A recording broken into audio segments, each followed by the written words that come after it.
Let's see if I can do this. Okay.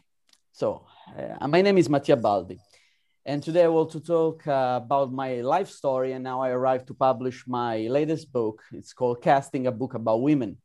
So, all started back in 2006, actually, when I decided to, from Italy, to move to China.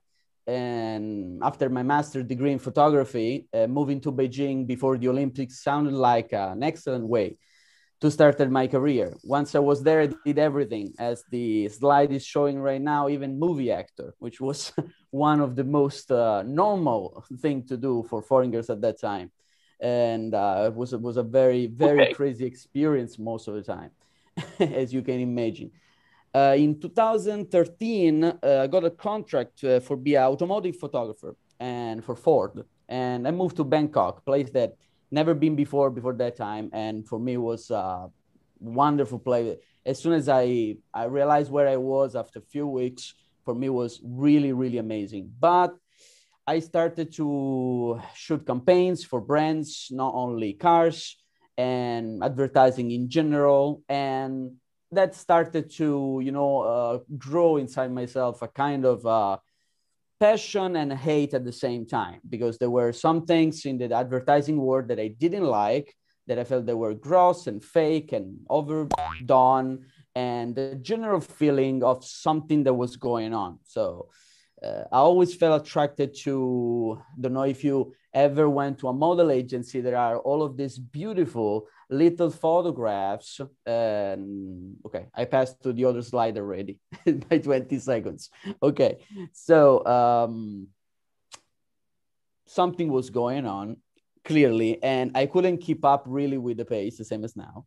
And what was going on? There was like a lot of overproduced photos, especially here in Asia, same as in Japan or Korea, where you are, and but also in the Western world. And there are now softwares that are very accessible, very easy to use, extremely easy to use, most of the time even free, and are really changing how people see themselves, through social media.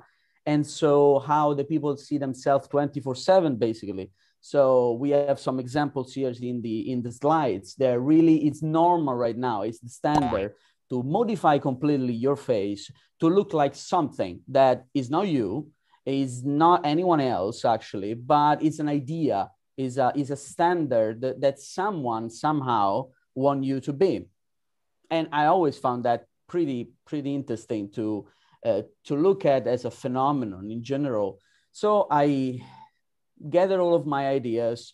I like natural photos, and I don't like overproduced photos, over Photoshop photos. So I started to shoot, but very randomly, very, very easy, very, you know, I was, I, I was, I was not going to make a book, I was just taking some photos, and I had some friends, models, actresses, dancers who really helped me.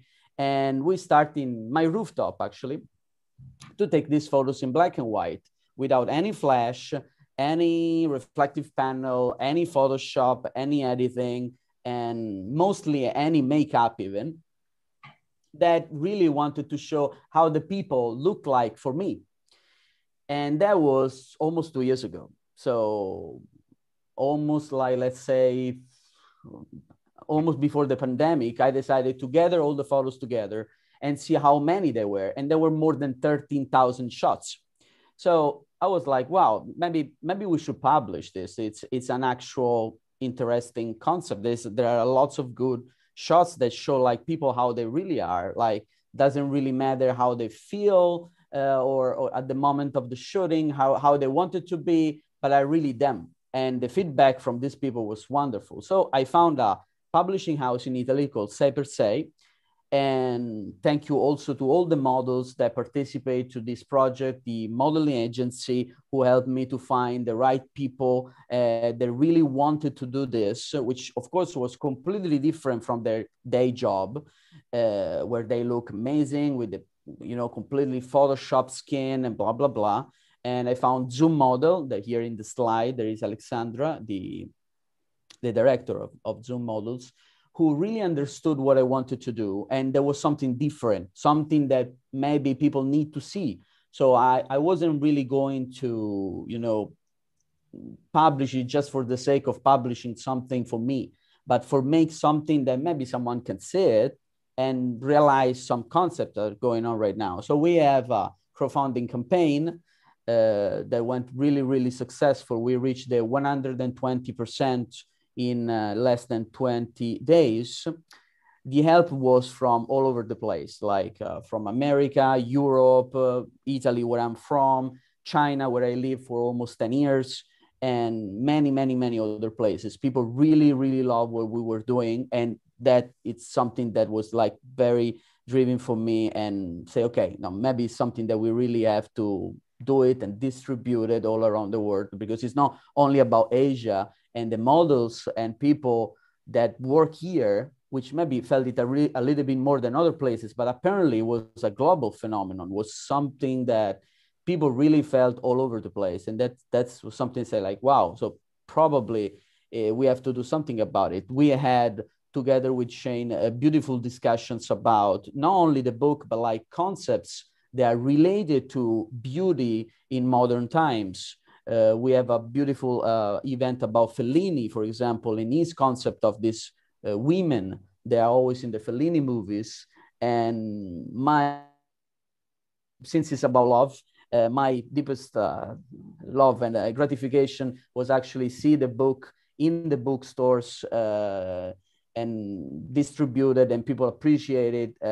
Just yesterday, we reached America, so it's distributed also in the United States, and that's it. Thank you.